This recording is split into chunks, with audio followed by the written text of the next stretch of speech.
வணக்கம். வேந்தரின் உச்சிவேளை பகல் செய்திகளுக்காக கௌரி. முதலில் தலைப்புச் செய்திகள். குடியரசு துணைத் தலைவர் தேர்தல், எதிர்க்கட்சிகள் சார்பாக கோபாலகிருஷ்ண காந்தி போட்டி.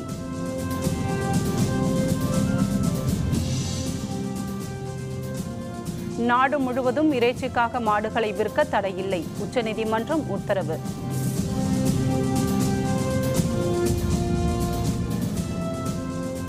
நெடுவாசல் திட்டத்திற்கு எதிராக தீர்மானம் நிறைவேற்ற வேண்டும், பேரவையில் மு.க. ஸ்டாலின் வலியுறுத்தல்.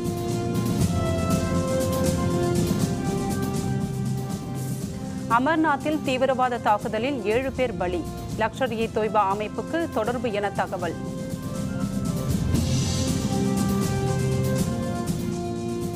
கதிராமங்கலம் போராட்டத்திற்கு ஆதரவு, 10 கிராமங்களில் 3000 கடைகளை அடைத்து போராட்டம்.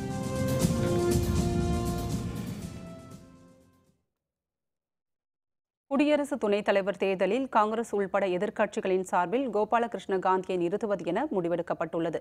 குடியரசு துணைத் தலைவருக்கான தேர்தல் வரும் 5ஆம் தேதி நடைபெறும் என தேர்தல் ஆணையம் அறிவித்துள்ள நிலையில், காங்கிரஸ் உள்ளிட்ட எதிர்க்கட்சிகளின் சார்பில் நிறுத்தப்படும் வேட்பாளர் பற்றி ஆலோசிக்க நாடாளுமன்ற வளாகத்தில் கூட்டம் நடைபெற்றது. கூட்டத்திற்கு காங்கிரஸ் தலைவர் சோனியா காந்தி தலைமை வகித்தார்.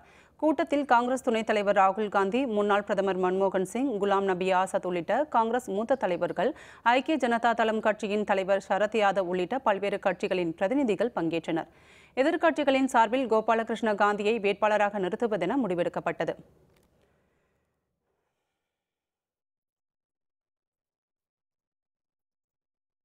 எதிர்க்கட்சிகள் சார்பில் குடியரசு துணைத் தலைவர் வேட்பாளராக தேர்வு செய்யப்பட்டுள்ள கோபாலகிருஷ்ண காந்தியின் வாழ்க்கை வரலாற்றை இப்போது பார்க்கலாம். 1945ஆம் ஆண்டு பிறந்த கோபாலகிருஷ்ண காந்தி மகாத்மா காந்தியின் பேரனாவார். காந்தியின் மகன் தேவதாஸ் காந்தி, ராஜாஜியின் மகள் லட்சுமி தம்பதியருக்கு மகனாக பிறந்தவர் கோபாலகிருஷ்ண காந்தி. தில்லி செயின்ட் ஜோசப் கல்லூரியில் முதுகலை இலக்கியம் படித்த கோபாலகிருஷ்ண காந்தி நாவல் உள்பட ஏராளமான நூல்களை எழுதியுள்ளார். 1968ஆம் ஆண்டு இந்திய குடிமை பணிகளில் தேர்வு பெற்ற அவர் முதலில் தமிழ்நாட்டில் பணியாற்றினார். 1985ஆம் ஆண்டு முதல் 2 ஆண்டுகள் குடியரசு துணைத் தலைவரின் செயலராகவும், 1987ஆம் ஆண்டு முதல் 1992ஆம் ஆண்டு வரை குடியரசுத் தலைவரின் இணை செயலராகவும் பணியாற்றினார். 1992ஆம் ஆண்டு குடிமை பணிகளிலிருந்து ஓய்வு பெற்றார். தென்னாப்பிரிக்கா, ஸ்ரீலங்கா, நார்வே உள்ளிட்ட நாடுகளில் இந்திய தூதராக பணிபுரிந்துள்ளார். 2004ஆம் ஆண்டு முதல் 2009ஆம் ஆண்டு வரை மேற்கு வங்கத்தின் ஆளுநராகவும், கூடுதல் பொறுப்பாக 2006ஆம் ஆண்டு பீகார் ஆளுநராகவும் பதவி வகித்தார். தற்போது சென்னையில் வசித்து வரும் கோபாலகிருஷ்ண காந்தி குடியரசு துணைத் தலைவர் வேட்பாளராக நிறுத்தப்படலாம் என்ற யூகங்கள் நிலவி வந்த நிலையில், அவர் தற்போது எதிர்க்கட்சிகள் சார்பில் குடியரசு துணைத் தலைவர் வேட்பாளராக அவர் தேர்வு செய்யப்பட்டுள்ளார்.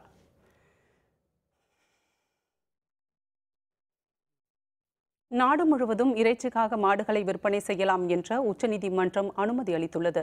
நாடு முழுவதும் இறைச்சிக்காக மாடுகளை விற்பனை செய்வதற்கு தடை விதித்து மத்திய அரசு சட்டத்திருத்தம் கொண்டு வந்தது.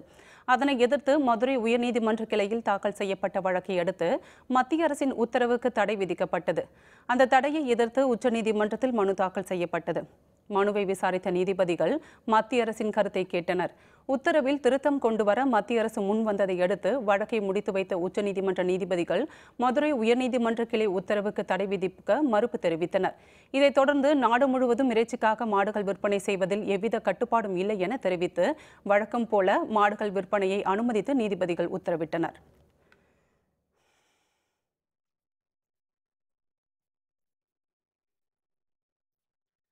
தமிழக சட்டப்பேரவையில் விதி எண் 110 கீழ் அறிவிப்பு வெளியிட்ட முதல்வர் பழனிசாமி, பேரிடர் காலங்களில் மீட்பு பணிகளில் ஈடுபடவென தமிழ்நாடு பேரிடர் மீட்பு படை உருவாக்கப்படுவதாக அறிவித்துள்ளார். மேலும் அவர் வெளியிட்ட அறிவிப்புகள் பற்றி வெளியான தகவல்களை தருகிறார் நமது செய்தியாளர் சையத். தமிழக சட்டப்பேரவையில் இன்று மீன்வளம், பால்வளம் மற்றும் கால்நடை பராமரிப்புத்துறை மானிய கோரிக்கைகள் மீதான விவாதம் நடைபெற்றுக் கொண்டிருக்கின்றது. விவாதத்தை திமுக உறுப்பினரான முன்னாள் அமைச்சர் KPP சாமி தொடங்கி வைத்தார். அவருக்கான பதிலை வழங்கிய மீன்வளத்துறை அமைச்சர் டி. ஜெயக்குமார், இலங்கை அரசினரால் சிறைப்பிடிக்கப்பட்டுள்ள 53 மீனவர்கள் மற்றும் 144 விசைப்படகுகள் விரைவில் மீட்கப்படும் என்ற ஒரு தகவலை குறிப்பிட்டார். விவாதம் தொடங்குவதற்கு முன்னதாக தமிழக முதல்வர் எடப்பாடி கே. பழனிசாமி 2 துறைகள் சார்ந்த 110 விதியின் கீழ் புதிய அறிவிப்புகளை வெளியிட்டார். அதில் குறிப்பாக பேரிடர் காலங்களில் தேசிய பேரிடர் மீட்பு குழு மற்றும் மாநில பேரிடர் மீட்பு பணிகளுடன் உதவியாக பணிபுரிவதற்கு காவல்துறையில் புதிதாக ஒரு பட்டாலியன் பிரிவு உருவாக்கப்படும் என்று அவர் அறிவித்திருக்கிறார். வேளாண் துறை சார்ந்த அறிவிப்பை வெளியிடுகையில் குறிப்பாக விவசாயிகளுக்கு, அதாவது 1000 விவசாயிகளுக்கு சூரிய மின்சக்தி மோட்டார் 90% மானியத்துடன் வழங்கப்படும் என்ற ஒரு அறிவிப்பை அறிவித்திருக்கிறார். தமிழக விவசாயிகளிடையே சூரிய சக்தி மூலம் இயங்கும் பம்பு செட்டுகளுக்கான தேவை அதிகமாக இருப்பதால் தமிழ்நாடு அரசு நடப்பாண்டில் இவ்வகை மோட்டார் பம்பு செட்டுகளை 1000 விவசாயிகளுக்கு 90% மானியத்தில் வழங்கும். 30% மானியம் தமிழ்நாடு மின் உற்பத்தி மற்றும் பகிர்மான கழகத்தின் மூலம் 15 கோடி ரூபாயும், மீதமுள்ள 60% மானியம் வேளாண் பொறியியல் துறை மூலம் செயல்படுத்திட 29 கோடியே 94 லட்சம் ரூபாய் நிதி ஒதுக்கப்படும். மேலும் இந்த கூட்டத்தொடரை பொறுத்தவரை 4 சட்ட திருத்த மசோதாக்களும் தாக்கல் செய்யப்பட்டது. வேந்தர் செய்திகளுக்காக சட்டப்பேரவை வளாகத்திலிருந்து ஒளிப்பதிவாளர் இம்ரானுடன் செய்யது. நெடுவாசலில் ஹைட்ரோ கார்பன் திட்டத்திற்கு அனுமதி அளிக்க மாட்டோம் என்று தெரிவித்து சட்டப்பேரவையில் தமிழக அரசு தீர்மானம் நிறைவேற்ற வேண்டும் என்றும், கதிராமங்கலத்தில் கைதானவர்களை விடுவிக்க வேண்டும் எனவும் எதிர்க்கட்சித் தலைவர் மு.க. ஸ்டாலின் கோரிக்கை விடுத்துள்ளார். சட்டப்பேரவையில் கேள்வி நேரத்தின் போது பேசிய அவர், நெடுவாசலில் ஹைட்ரோ கார்பன் திட்டத்திற்கு அனுமதி அளிக்க மாட்டோம் என்று அமைச்சர்கள் அறிவித்ததால் மட்டுமே போதாது என்று தெரிவித்தார். இது தொடர்பாக பேரவையில் தீர்மானம் நிறைவேற்ற வேண்டும் என்று வலியுறுத்திய அவர், கதிராமங்கலத்தில் கைது செய்யப்பட்டவர்களை விடுவித்து அப்பகுதியில் அமைதியை நிலைநாட்ட தமிழக அரசு முன்வர வேண்டும் என்றும் அவர் மேலும் தெரிவித்தார்.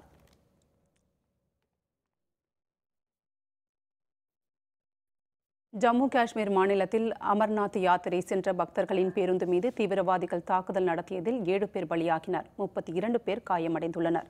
தாக்குதல் சம்பவத்திற்கு லஷ்கர்-இ-தொய்பா பயங்கரவாத அமைப்புக்கு தொடர்பு உள்ளதாக தகவல் வெளியாகியுள்ளது.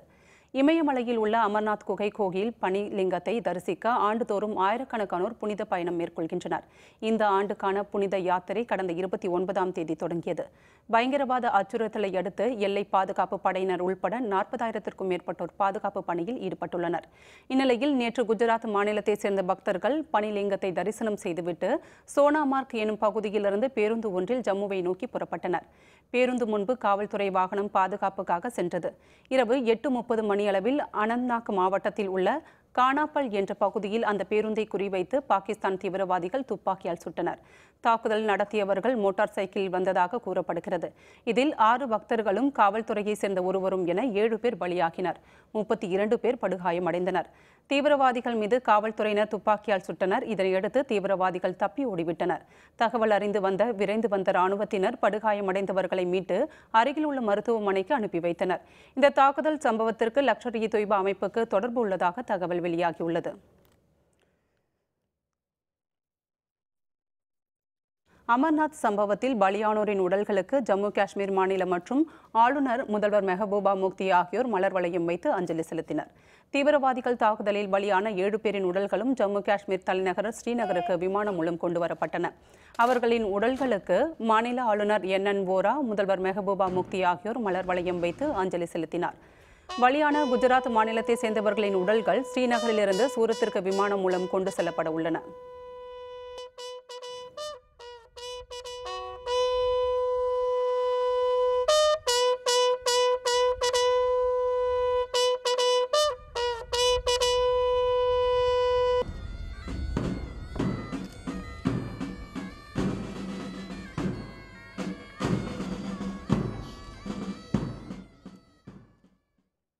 தீவிரவாத சம்பவத்தில் காயமடைந்தவர்கள் அனந்த்நாக் பகுதியில் மருத்துவமனையில் சிகிச்சைக்காக அனுமதிக்கப்பட்டுள்ளனர்.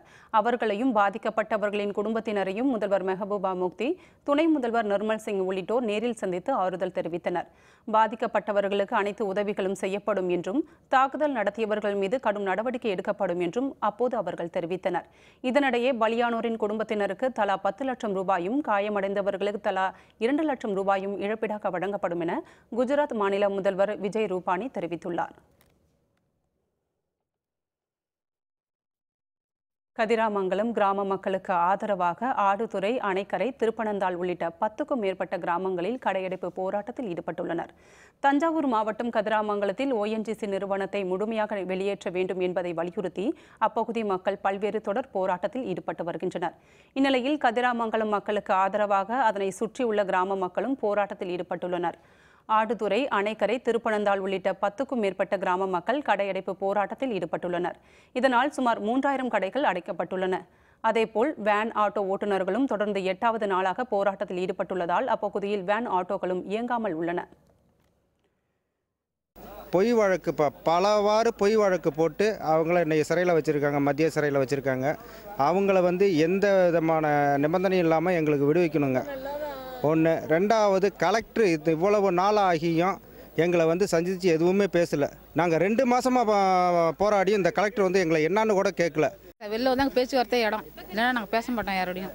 அவங்க விடுவிக்கணும், விடுவிக்கதான் போராட்டம் நீடிக்கும். இதுக்காக என்ன அவங்க செய்கிறாங்கன்னு வெளில வரணும். அவங்களுக்கு எந்த குற்றம் இருக்கக்கூட அவங்க மேலே அவங்கள 10 பேர் விடுவிக்க போராட்டம் நீடிக்கும். எங்களோட நிரந்தர கோரிக்கை ONGC எடுக்கணும். கைதான 10 பேரையும் ரிலீஸ் பண்ணணும். எந்தவித கேஸும் இல்லாமல் அவங்கள ரிலீஸ் பண்ணணும். அதுதான் எங்களோட நிரந்தரமான கோரிக்கை. இந்த 2 கோரிக்கை நிறைவேற வரைக்கும் போராடிட்டே தான் இருப்போம். காவிரி நதிநீர் பங்கீட்டு வழக்கு 3 மாத இடைவெளிக்கு பின்னர் உச்சநீதிமன்றத்தில் இன்று மீண்டும் விசாரணைக்கு வந்தது. காவிரி நடுவர் மன்ற தீர்ப்பை எதிர்த்து தொடரப்பட்ட வழக்கு 3 மாத இடைவெளிக்கு பின்னர் உச்சநீதிமன்றத்தில் இன்று மீண்டும் விசாரணைக்கு வந்தது. உச்சநீதிமன்ற நீதிபதிகள் தீபக் மிஸ்ரா, அமிதவ ராய், கன்வில் சிங் ஆகியோர் அடங்கிய அமர்வு முன்பு வழக்கு விசாரணை நடைபெற்றது.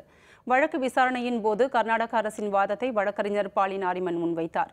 இன்று தொடங்கிய வழக்கு விசாரணை அடுத்த 15 நாட்களுக்கு தொடர்ந்து நடைபெறும் என்றும் அறிவிக்கப்பட்டுள்ளது.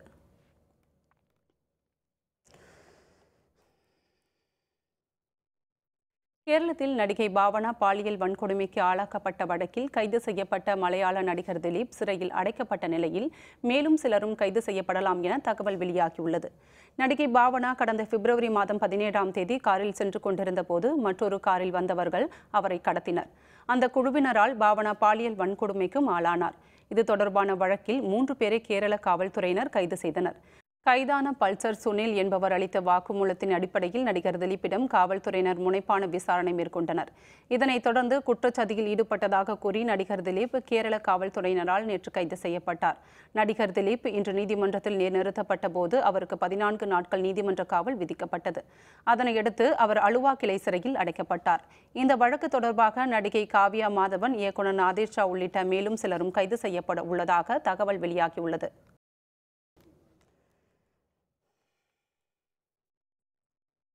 கிரண்பேடி பதவி விலக வலியுறுத்தல். காரைக்காலில் முழு அடைப்பு போராட்டம். விவரம் விளம்பர இடைவேளைக்கு பிறகு.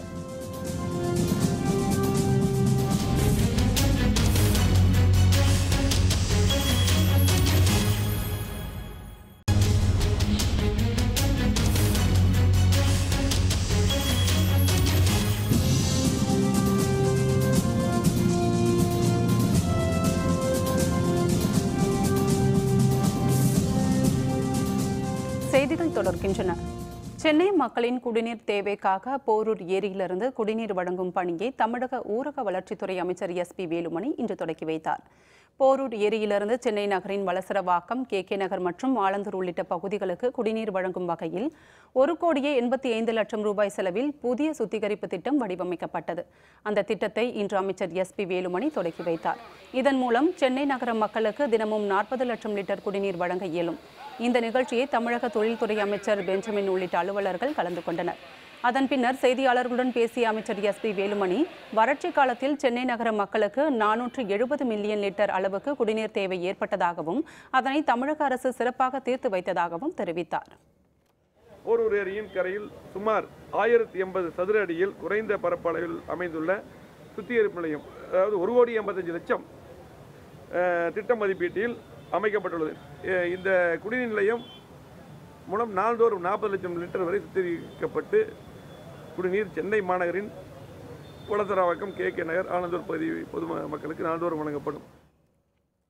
மேட்டூர் அணைக்கு நீர்வரத்து 2,687 கன அடியிலிருந்து 2,919 கன அடியாக அதிகரித்துள்ளது. காவிரியில் திறந்துவிடப்படும் தண்ணீரின் அளவு அதிகரித்துள்ளதால் மேட்டூர் அணைக்கு வரும் தண்ணீரின் அளவு தொடர்ந்து அதிகரித்து வருகிறது. அணைக்கு 2,687 கன அடியாக இருந்த நீர்வரத்து வினாடிக்கு 2,919 கன அடியாக அதிகரித்துள்ளது. அணையின் நீர்மட்டம் 21.75 அடியாகவும் நீரிருப்பு 4,626 TMC-யாகவும் உள்ளது. குடிநீர் தேவைகளுக்காக அணையிலிருந்து வினாடிக்கு 500 கன அடி தண்ணீர் வெளியேற்றப்பட்டு வருகிறது. புதுச்சேரியில் துணைநிலை ஆளுநர் கிரண்பேடி பதவி விலக வலியுறுத்தி காரைக்கால் மாவட்டத்தில் திமுக உள்ளிட்ட கூட்டணி கட்சிகள் முழு அடைப்பு போராட்டத்தில் ஈடுபட்டு வருகின்றனர். புதுச்சேரியில் பாரதிய ஜனதாவை சேர்ந்த 3 பேருக்கு நியமன சட்டமன்ற உறுப்பினராக துணைநிலை ஆளுநர் கிரண்பேடி பதவி பிரமாணம் செய்து வைத்தார். இந்த விவகாரம் தொடர்பாக கிரண்பேடி மீது எதிர்ப்புகள் வலுத்து வருகின்றன. இந்த நிலையில் கிரண்பேடி பதவி விலக வலியுறுத்தியும் புதுச்சேரியை விட்டு வெளியேற கோரிக்கை விடுத்தும் திமுக, காங்கிரஸ் உள்ளிட்ட பல்வேறு கட்சிகள் இன்று காரைக்காலில் முழு அடைப்பு போராட்டத்தில் ஈடுபட்டு வருகின்றனர். இதனையடுத்து மாவட்டத்தில் அனைத்து கடைகள், வணிக வளாகங்கள் அடைக்கப்பட்டன. அரசு மற்றும் தனியார் பேருந்துகள் இயங்கவில்லை. ONGC எண்ணெய் நிறுவனத்திற்கு எதிராக கதிராமங்கலத்தில் மக்கள் நடத்தி வரும் போராட்டத்திற்கு ஆதரவு தெரிவித்து சிவகங்கையில் 2வது நாளாக கல்லூரி மாணவ மாணவிகள் வகுப்புகளை புறக்கணித்து போராட்டத்தில் ஈடுபட்டு வருகின்றனர். தஞ்சாவூர் மாவட்டம் கும்பகோணத்தை அடுத்துள்ள கதிராமங்கலத்தில் ONGC எண்ணெய் குழாயிலிருந்து கசிவு ஏற்பட்டு விவசாயிகளின் வயலில் கச்சா எண்ணெய் பரவியது. இதனை கண்டித்தும் ONGC நிறுவனம் வெளியேற வலியுறுத்தியும் கதிராமங்கலம் மக்கள் தொடர் போராட்டத்தில் ஈடுபட்டு வருகின்றனர். இதனிடையே சிவகங்கை மாவட்டத்தில் இயங்கி வரும் அரசு கல்லூரியில் ONGC நிறுவனத்திற்கு எதிராக போராட்டத்தில் ஈடுபட்டு வரும் மக்களுக்கு ஆதரவு தெரிவித்து மாணவ மாணவிகள் போராட்டத்தில் ஈடுபட்டு வருகின்றனர். சுதந்திர போராட்ட வீரர் அழகு முத்துக்கோனின் 258வது நினைவு நாளை ஒட்டி அமைச்சர்கள் மற்றும் பல்வேறு அரசியல் கட்சி தலைவர்கள் அழகு முத்துக்கோனின் சிலைக்கு மாலை அணிவித்து மரியாதை செலுத்தினர். சென்னை எழும்பூரில் உள்ள அழகு முத்துக்கோனின் சிலைக்கு தமிழக அரசின் சார்பில் அமைச்சர்கள் ஜெயக்குமார், திண்டுக்கல் ஸ்ரீனிவாசன் ஆகியோர் மாலை அணிவித்தும் சிலைக்கு அருகே இருந்த அழகு முத்துக்கோனின் உருவப்படத்திற்கு மலர் தூவியும் மரியாதை செலுத்தினார்.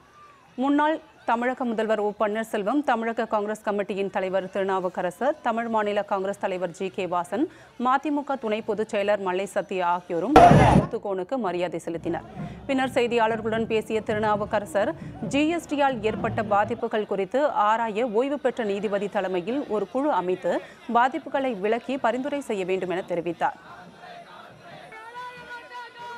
மக்களுக்கு தங்களை இந்த வரி எந்த விதத்தில் பாதிக்கிறது என்பதை கூட தெரியாமல் இருக்கிறார்கள்.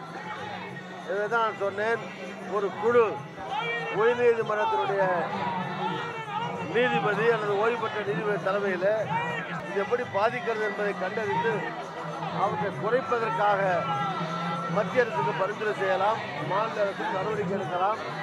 இப்படி மக்களுடைய சுமையை குறைக்க மத்திய மாநில அரசுகள் முன்வர வேண்டும். ஜவுளி தொழிலுக்கு GSTயிலிருந்து விலக்கு அளிக்காவிட்டால் தொடர் போராட்டத்தில் ஈடுபட போவதாக ஜவுளி வணிகர் சங்கத்தினர் தெரிவித்துள்ளனர். GST வரி விதிப்புக்கு எதிர்ப்பு தெரிவித்து ஈரோடு ஜவுளி தொழில் கூட்டமைப்பின் சார்பில் பல்வேறு போராட்டங்கள் நடைபெற்று வருகின்றன. 6வது நாளாக நடைபெற்று வரும் கடையடைப்பு அடுத்து ஜவுளி வணிகர்கள், ஜவுளி நிறுவனங்களில் பணிபுரியும் ஊழியர்கள் என பல்வேறு தரப்பினரும் GSTக்கு எதிர்ப்பு தெரிவித்து மனித சங்கிலி போராட்டத்தில் ஈடுபட்டனர். GST வரி விதிப்பினால் ஜவுளி தொழில் முற்றிலும் முடங்கும் அபாயம் உள்ளதால் வரி விதிப்பிலிருந்து முற்றிலும் விலக்கு அளிக்க வேண்டும் என ஜவுளி வணிகர் சங்கத்தினர் தெரிவித்துள்ளனர். 3வது கட்டமாக ஜவுளி மீது விதிக்கப்பட்டிருக்கின்ற GST வரியை தள்ளி வைக்க வேண்டும் அல்லது விலக்கு அளிக்க வேண்டும் என்று போராடி கொண்டிருக்கின்றோம். இது மூலமாக அதிகாரப்பூர்வமாக பெறவில்லை ஆகதால் எங்களுக்கு மிகுந்த மனவருத்தத்திலே இன்றைய தினம் மனித சங்கிலி போராட்டத்தை நடத்தி கொண்டிருக்கின்றோம். மத்திய மாநில அரசுகள் இந்த பிரச்சனையிலே ஒரு உரிய விலக்கு அளிக்கவில்லை என்றால் எங்களுடைய போராட்டத்தை தொடரும் என்று இந்த இடத்தில் தெரிவித்துக் கொள்கிறோம். பெரம்பலூர் அருகே பூட்டியிருந்த வீட்டின் கதவை உடைத்து பீரோவில் இருந்த ரூபாய் 5 லட்சம் மதிப்பிலான தங்கம், வெள்ளி பொருட்களை அடையாளம் தெரியாத சிலர் திருடிச் சென்றனர். பெரம்பலூர் அருகே திருவாச்சூர் பெருமாள் கோவில் தெருவை சேர்ந்த விவசாயி கிருஷ்ணமூர்த்தி தனது மனைவியுடன் கரூரில் உள்ள மகள் கீர்த்திகா வீட்டிற்கு சென்றிருந்தார். நேற்று மாலை வீட்டிற்கு திரும்பி வந்து பார்த்தபோது வீட்டின் கதவு உடைக்கப்பட்டு பீரோவில் இருந்த 20 பவுன் தங்க நகை, 2.5 கிலோ வெள்ளி பொருட்களை திருடிச் சென்றது தெரியவந்தது. இதுகுறித்து பெரம்பலூர் காவல் நிலையத்தில் கிருஷ்ணமூர்த்தி புகார் அளித்துள்ளார்.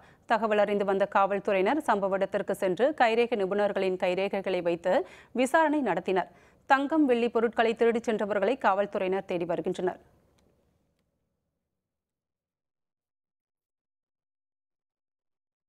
ஊதிய மாற்றம் அமலாக்கப்பட வேண்டும் என்பதை வலியுறுத்தி கடலூர் நகராட்சி தொழிலாளர்கள் பழைய மாவட்ட ஆட்சியர் அலுவலகம் எதிரில் ஆர்ப்பாட்டத்தில் ஈடுபட்டனர். ஆர்ப்பாட்டத்தின் போது ஊதிய மாற்றம் அமலாக்கப்பட வேண்டும், ஊதிய குழு அறிக்கையை தாமதிக்காமல் வெளியிட வேண்டும் எனவும் மத்திய அரசு வழங்கிய மருத்துவ படியை உடனே வழங்கிட வேண்டும் எனவும் நகராட்சி தொழிலாளர்கள் வலியுறுத்தினர். இந்த ஆர்ப்பாட்டத்தில் 100க்கும் அதிகமானோர் கலந்து கொண்டனர்.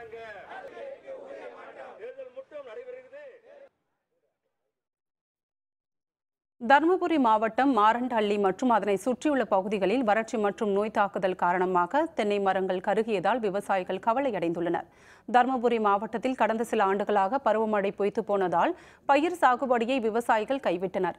அதற்கு மாற்றாக தென்னை மரங்களை வளர்க்க விவசாயிகள் ஆர்வம் காட்டினர். மாரண்டஹள்ளி, பஞ்சப்பள்ளி, அத்திமுட்லு உள்ளிட்ட பல்வேறு பகுதிகளில் சுமார் 300 ஏக்கருக்கு மேல் தென்னை மரங்கள் நடவு செய்யப்பட்டன. இந்த மாவட்டத்தில் உள்ள சின்னாறு அணை, தென்பண்ணையாறு, வாணியாறு அணைகள் தண்ணீரின்றி வறண்டு காணப்படுகின்றன. இதனால் பாசனத்திற்கு தேவையான தண்ணீர் கிடைக்காததால் தென்னை மரங்கள் கருக தொடங்கின. மேலும் வறட்சியின் காரணமாக தென்னை மரங்களில் நோய் தாக்கியதால் தேங்காய் விளைச்சலும் கடுமையாக பாதிக்கப்பட்டது. தென்னை மரங்களை தாக்கும் நோய்களை கட்டுப்படுத்த வேளாண் துறையினர் உரிய ஆலோசனைகளை வழங்க வேண்டும் என விவசாயிகள் கோரிக்கை விடுத்துள்ளனர்.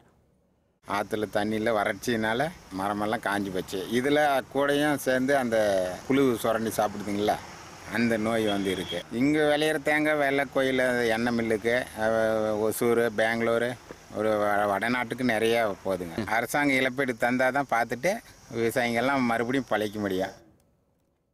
அமெரிக்காவில் கடற்படை விமானம் விபத்து, பயணம் செய்த 16 பேரும் பலி. விவரம் விளம்பர இடைவேளைக்கு பிறகு.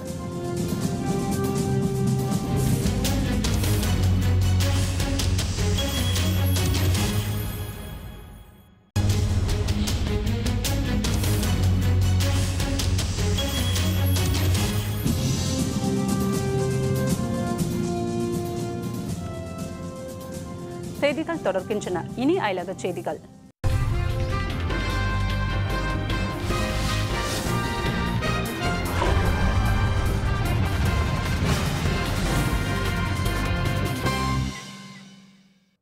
அமெரிக்காவில் மிசிசிப்பி அருகே கடற்படை விமானம் ஒன்று விழுந்து விபத்திற்குள்ளானது. இந்த விபத்தில் விமானத்தில் பயணம் செய்த 14 பேரும் பலியாகினர். அமெரிக்க கப்பல் படைக்கு சொந்தமான C-130 ரக விமானத்தில் 16 பேர் பயணம் செய்தனர். அமெரிக்காவின் மிசிசிப்பி மாகாணத்தில் லிபோர் கவுண்டி அருகே சென்றபோது விமானம் விழுந்து விபத்திற்குள்ளானது. இந்த விபத்தில் விமானம் முழுவதும் தீப்பிடித்து எரிந்தது.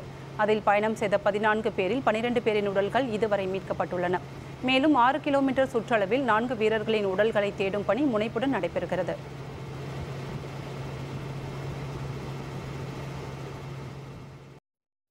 மீண்டும் தலைப்புச் செய்திகள். குடியரசு துணைத் தலைவர் தேர்தல், எதிர்க்கட்சிகள் சார்பாக கோபாலகிருஷ்ண காந்தி போட்டி. நாடு முழுவதும் இறைச்சிக்காக மாடுகளை விற்க தடையில்லை, உச்சநீதிமன்றம் உத்தரவு.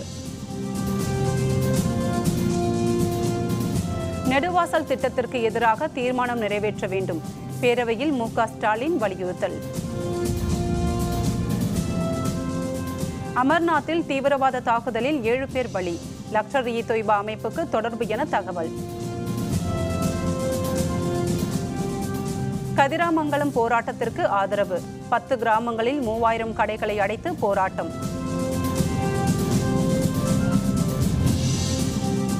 இத்துடன் வேந்தரின் உச்சிவேளை பகல் செய்திகள் நிறைவடைந்தன. மீண்டும் மாலை 6 மணிக்கு வேந்தரின் அந்திமாலை குறுஞ்செய்திகளில் சந்திப்போம். வணக்கம்.